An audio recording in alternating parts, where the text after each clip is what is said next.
They say the scariest stories are the ones that could actually happen. The ones that start like any normal night until something whispers your name from the dark. You think you're safe in your room, behind a locked door, with your phone lighting the silence. But you're not. Because the truth is, the darkness isn't empty. It's listening. And tonight, you'll hear 5 stories that prove some games, some voices, and some places were never meant to be found. Turn off the lights, put on your headphones, and remember, once you press play, you're not watching them. They're watching you. I never liked playing hide and seek in the dark, but that night at Evan's uncle's cabin, saying no felt impossible.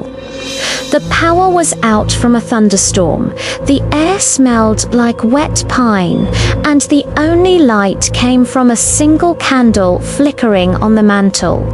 Outside, the lake was a black mirror, still enough to swallow sound. Evan grinned like he was daring the night itself. "1 round," he said. "Cabin, dock, boathouse. No woods." Mara laughed, pretending to be brave. I just nodded. Sometimes you agree to stupid things because silence feels worse. We left our phones by the candle and blew out the flame. Darkness folded the room in half. He started counting out loud. 1, 2. Mara ran down the hall, her footsteps soft and quick.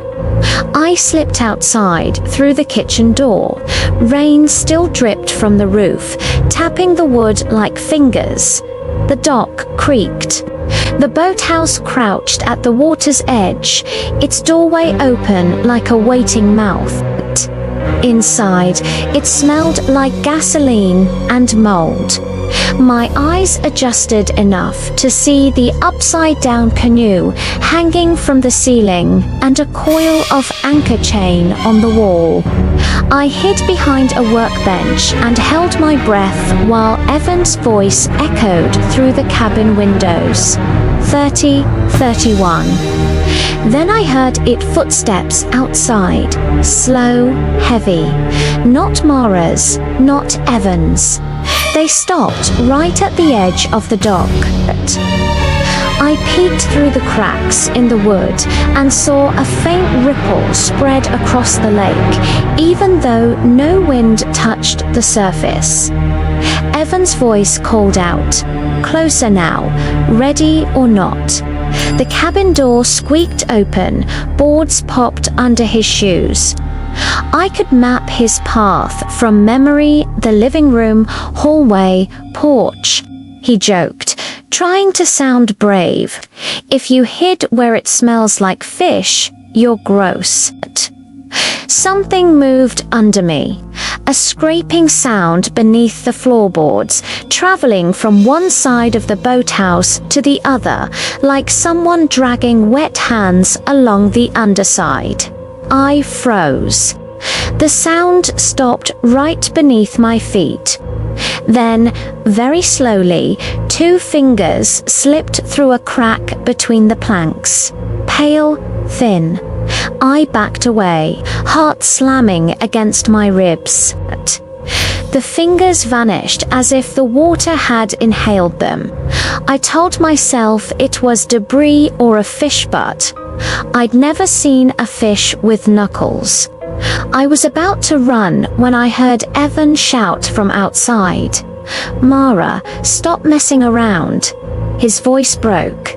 "Mara." No answer. I stepped out of the boathouse and saw him standing on the dock, flashlight shaking in his hand. The beam caught footprints bare wet, leading from the porch toward the water. "She was right here," he said.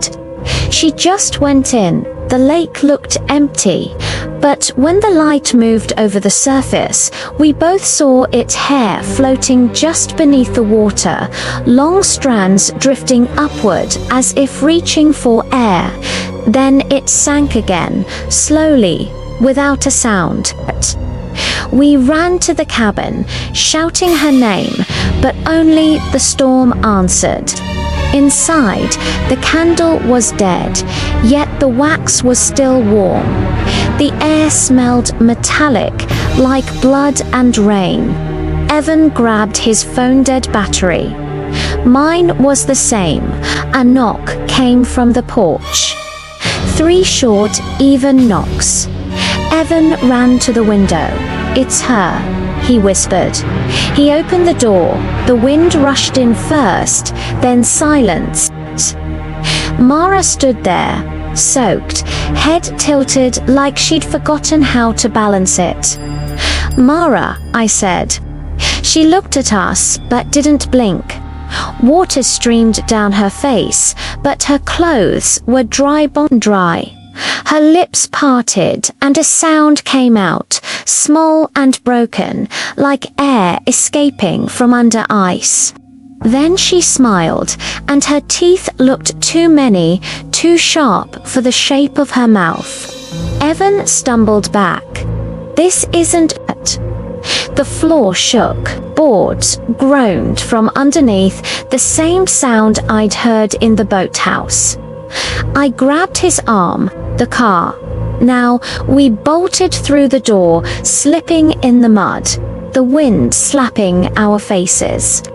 Something moved behind us slow, dragging steps on the porch, water dripping even though the rain had stopped. We reached the car, slammed the doors, and the headlights caught the cabin one last time. She stood there, motionless, just before the first step, her face pale and eyes black like the lake. When Evan turned the key, she smiled again, wider this time, as if the darkness itself was stretching her. Then she stepped down, her feet sinking into the earth without bending the grass. The car roared to life, tires skidding on the wet road until we hit gravel. Neither of us spoke. I only looked once in the mirror. The cabin was fading behind the trees, but at the edge of the lake, something moved on the dock. 2 shapes this time, watching us leave. We didn't go back the next day. We told people the storm scared us off, that we'd come back for our things later.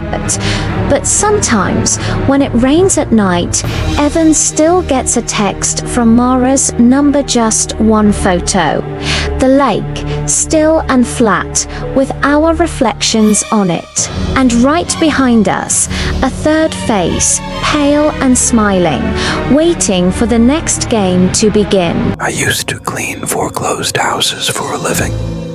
You'd be surprised how many people leave pieces of their lives behind. Baby shoes, wedding photos, half-used shampoo bottles.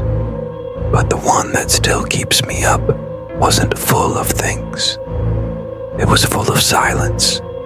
The house sat on the edge of a small Ohio town, the kind of place with more for sale signs than mailboxes.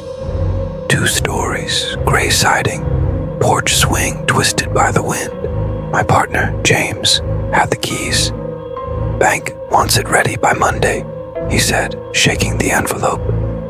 "Old couple, no relatives, should be quick." It was late afternoon when we arrived.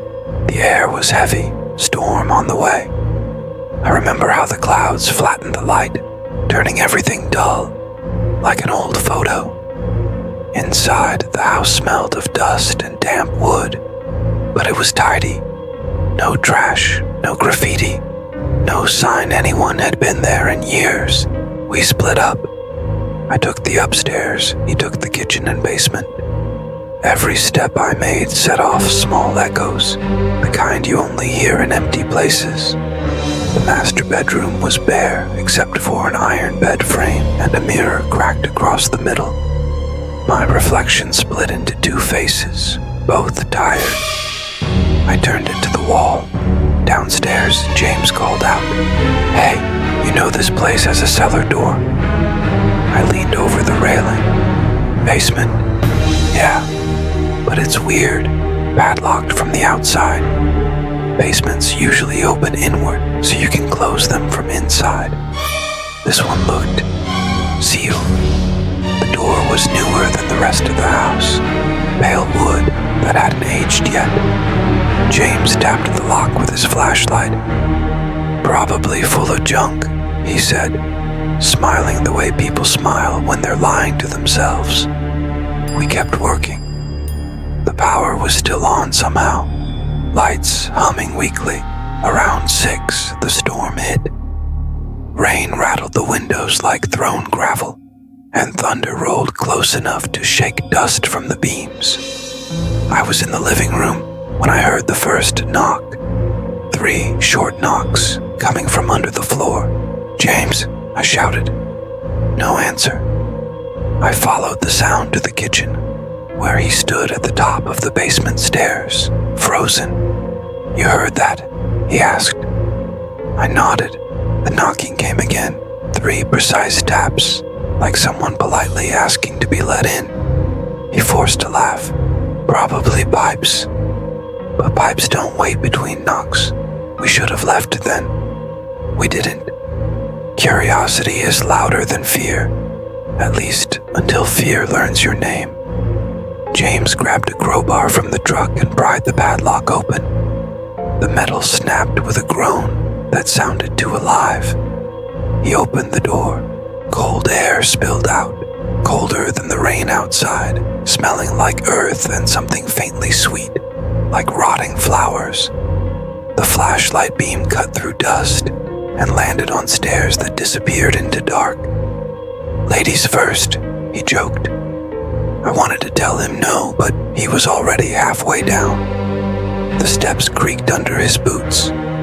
I followed, each breath making clouds in the cold. The basement walls were unfinished concrete, sweating moisture. The floor was dirt, uneven. In the center stood a single wooden chair. Beside it, a small hole in the ground, dug deep, maybe 3 feet wide. A shovel leaned against the wall. "Probably for drainage," James said, crouching beside the hole. He shone the light down, but the beam didn't reach the bottom. "That's deep," he whispered. Then the light flickered and died. We both cursed. I turned my phone flashlight on. The beam wobbled across the chair, then the wall, and that's when I noticed the door. There was another door, on the far side of the basement. It hadn't been visible from the stairs. Same pale wood, same new hinges, but this one had no knob, just a keyhole, black and empty. "Was that there before?" I asked. James didn't answer. He was staring at the hole again. "I thought I heard something," he said quietly. The sound came a second later, a breath. Not wind, not pipes, a human breath from below, slow and wet. We backed away. The dirt around the hole shifted like something underneath was pushing up. James grabbed the shovel and jammed it into the ground. "We're done," he said, voice trembling. But before we reached the stairs, we heard a single word rise from the hole, soft, stretched, like someone relearning speech. "Wait." We froze. My light shook across the walls, catching faint scratch marks near the second door, dozens of them carved deep, clustered around the keyhole. "Wait for me," the voice said again, clearer this time, coming from both the hole and the door at once. James bolted up the stairs. I followed, but halfway up, the door at the top slammed shut. Total darkness. He banged on it. "Open, come on." His voice cracked. I tried to help, shoulder against the wood, but it wouldn't budge. From below, the sound of dirt moving grew louder, something dragging itself upward. Then came the smell, damp metal and old blood. I felt the vibration of weight hitting the basement floor. A hand brushed my ankle. I kicked back and hit something solid, bone under skin. James screamed. I heard him fall, heard the shovel clatter. My phone slipped from my hand, spinning its light wildly until it landed face up on the dirt.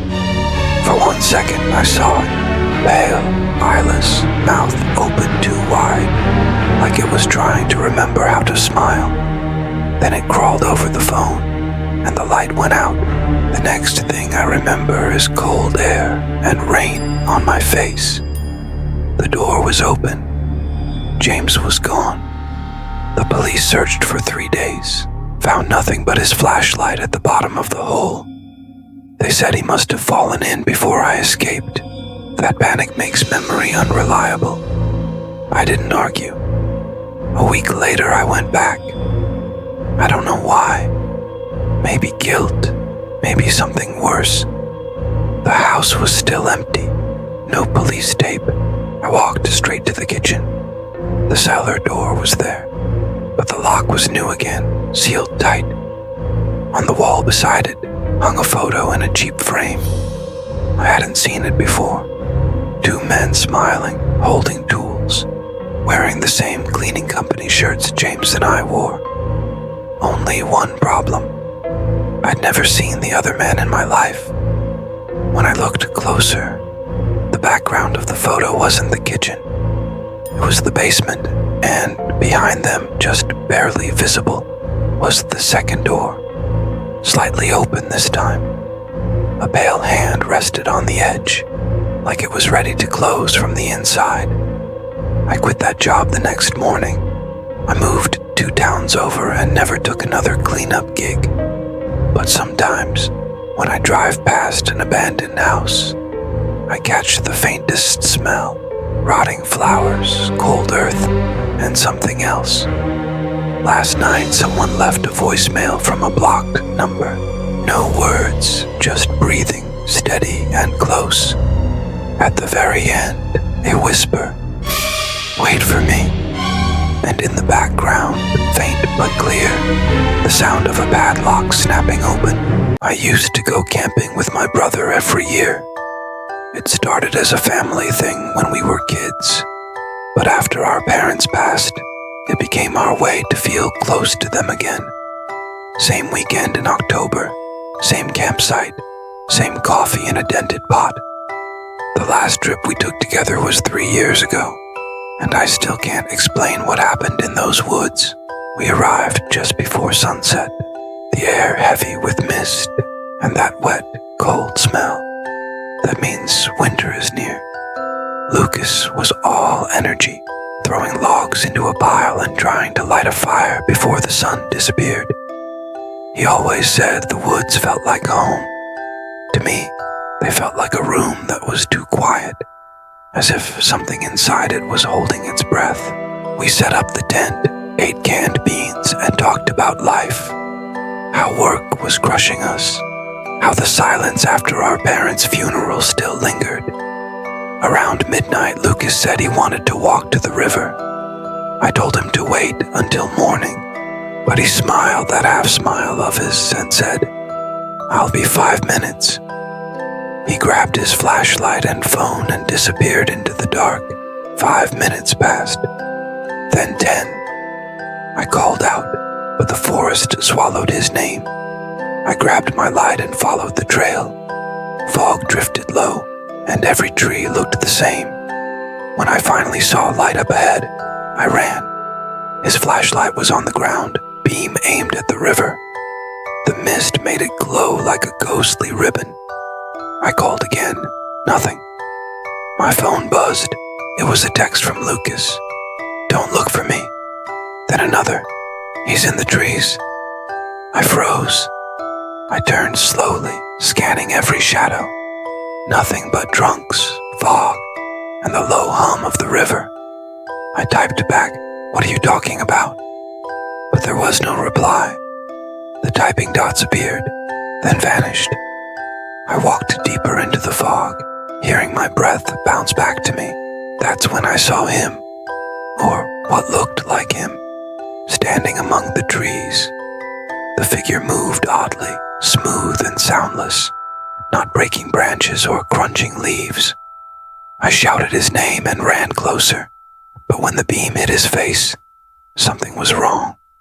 It looked like Lucas, but the eyes were too dark, the smile too stretched, and when I blinked, he was gone. I ran back toward camp, dripping on roots, my heart slamming. The fire was out. The tent had collapsed. His backpack was missing. My phone buzzed again. The screen lit up with one final text. Don't let him in. I spent the rest of the night in the car, doors locked, staring at the forest through the windshield.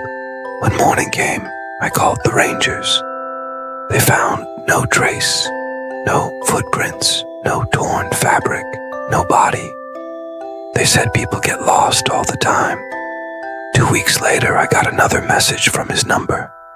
Found him. A woman answered when I called back, Sheriff Torres. She said they'd found a man wandering in the woods, confused, frostbitten. No memory of who he was. At the hospital, I felt my throat close. It was him.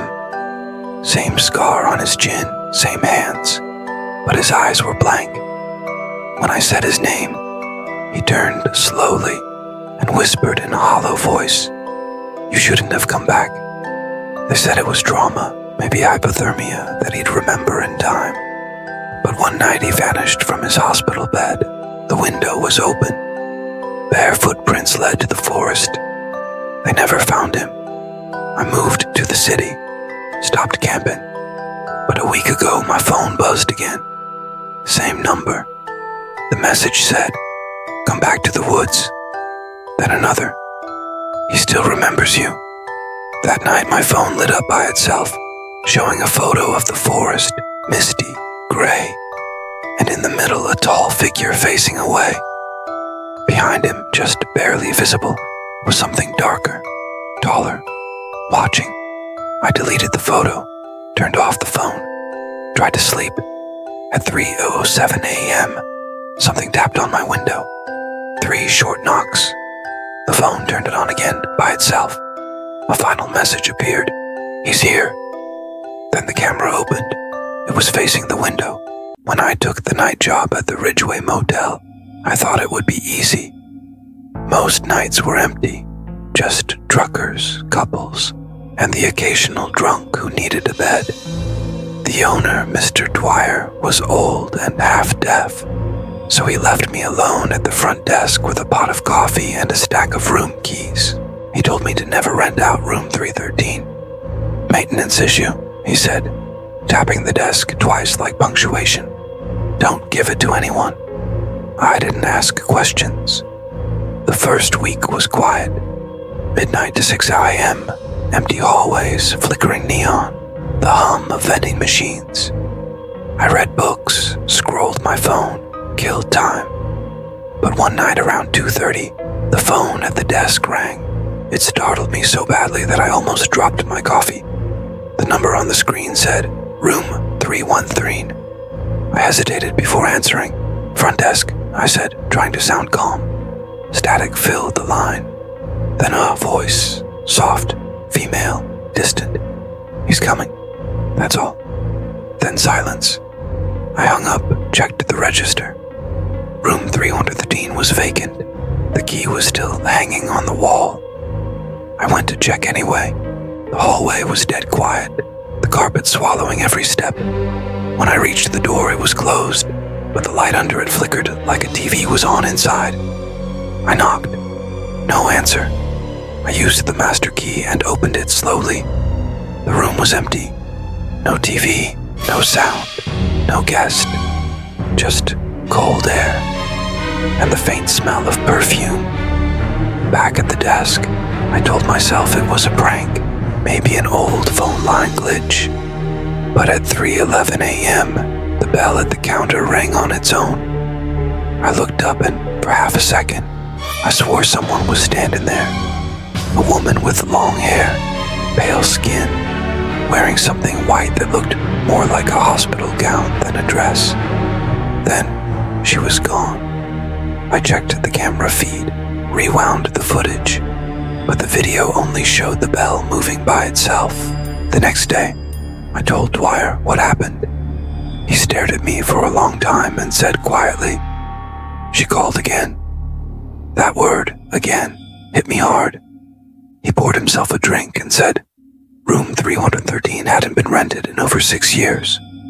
A woman had died there. Overdose, they said. Her husband found her after 3 days. He'd been driving all night trying to call, but every time he called the motel, no one answered. When the police came, they found the phone still off the hook. Sometimes, Dwyer said, people can't accept being left on hold. That night I almost called in sick, but curiosity wins more battles than courage. I came in at midnight, poured my coffee, and waited. Around 2:30, the phone rang again. Room 313. I answered with my heart hammering. The same voice, a whisper this time. "He's almost here." I hung up and went straight to the security monitors. The feed for the 3rd floor blinked, lines of static cutting across the screen. Then the image cleared, showing the hallway outside 313. The door was open. Someone was standing inside the room's shadow, a woman's shape, unmoving. For nearly a minute, she didn't move at all. Then the door closed by itself, slow and deliberate. I ran upstairs, flashlight shaking in my hand. The hallway lights flickered as I walked. When I reached the door, it was closed again. I put my ear against it. Nothing. No sound. No breathing. I turned the handle and opened it. The room looked exactly the same. Clean bed, empty bathroom, curtains half open.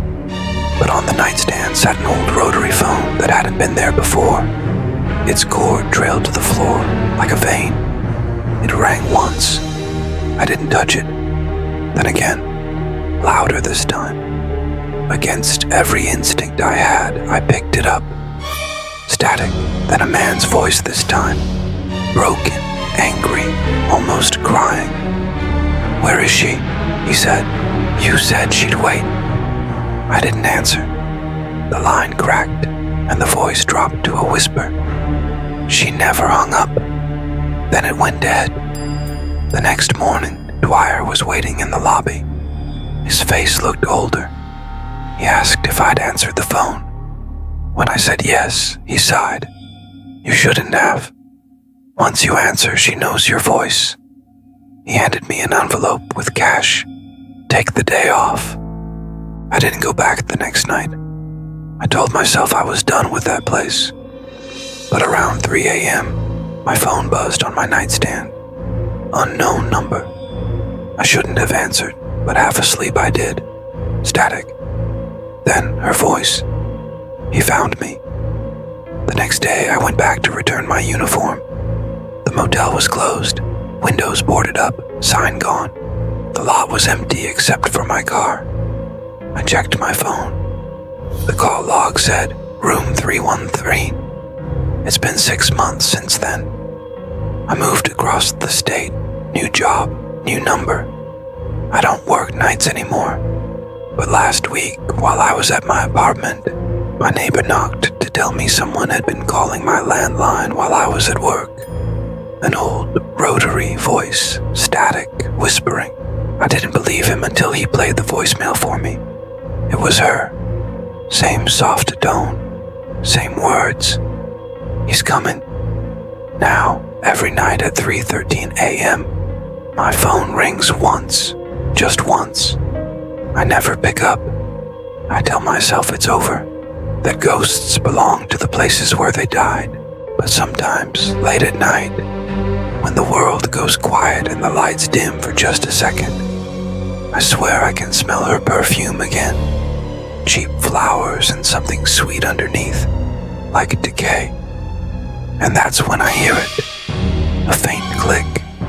The sound of a phone being taken off the hook, somewhere in my house. Then a voice I almost recognize, whispering from the dark. She never hung up. When my sister moved back home after her divorce, I told her she could take the guest room until she got back on her feet. She brought her 2-year-old daughter Emma and a baby monitor that she set on the dresser so she could hear Emma at night. The monitor was one of those new digital ones with a camera and 2-way audio. Every night around 9, she'd kiss Emma goodnight, close the door, and sit with me in the living room. We'd talk, sometimes laugh, but the monitor was always on the coffee table between us, its little green light flickering. The first week was normal. Then, one night around 2 a.m., I woke to faint static from the monitor. I thought maybe Emma was crying, so I listened closer. Instead of crying, I heard whispering, soft, rhythmic, like someone trying to calm her down. The voice wasn't my sister's. It was too deep, too slow. I ran to the room and opened the door. Emma was asleep, the blanket half off, her toy bear on the floor. The camera light was still on, pointing right at her. I checked every corner, under the bed, the closet, nothing. When I went back to my room, the monitor was silent again. The next morning I told my sister. She laughed at first, said I'd probably picked up a neighbor's signal. But the monitors were encrypted. They didn't do that. That night I left mine on too. Around the same time, 2 a.m., the whispers came back. This time I turned up the volume. A man's voice, low and slow. Don't wake her. She's listening. My blood went cold. I went to the hallway outside Emma's room and stopped. Through the monitor, I could hear both the whisper and my own footsteps, like the voice was inside, waiting. I opened the door. Emma sat upright in bed, eyes open, looking at the camera. She said, "He's funny." Then she lay back down and went to sleep. The following day, my sister unplugged the monitor. We laughed it off again, nervous laughter. But that night she plugged it back in. Habit. Parents can't sleep without the sound of their child breathing. I stayed awake, watching TV, until I saw a light flicker from the hallway. The baby monitor screen had turned on by itself. The camera feed showed Emma's room, but not as it looked. The crib was empty. The window was open, curtains swaying like they were underwater. A figure stood near the camera, tall, blurry, as if the signal was trying to erase it. Then the screen went black. I ran upstairs. The room was exactly as it should be. Emma was sleeping. The window was closed, but the camera was now pointed at the ceiling. When I looked closer, I saw something scratched into the wall above the crib. Tiny letters, written in what looked like crayon. It said, "He's coming to listen." I tried to convince myself Emma had written it, though she barely knew how to draw a circle. My sister started hearing things too. A laugh from the baby monitor, footsteps upstairs when she was in the shower. We changed the locks, reset the Wi-Fi, even replaced the monitor. But every new one did the same thing. One night I unplugged it completely and left it on the table.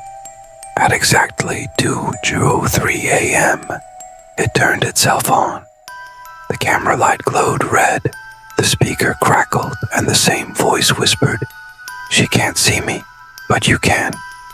I threw it in the trash outside. The next morning it was back on the dresser in Emma's room, perfectly plugged in. We moved out 2 weeks later. My sister found an apartment across town. The first night there, she called me, crying. "It's happening again," she said. "The monitor's talking." I told her to throw it away, smash it, do anything. But she didn't. She said Emma cried when she tried. That night she sent me a photo from her phone, the baby monitor screen. Emma was asleep. Behind her, a hand rested on the edge of the crib. Long fingers, pale skin. They stayed up until dawn, When she checked the room in daylight, there was nothing, just tiny handprints on the inside of the window glass. I don't go over much anymore. Last week she sent me a voice message by mistake. I played it.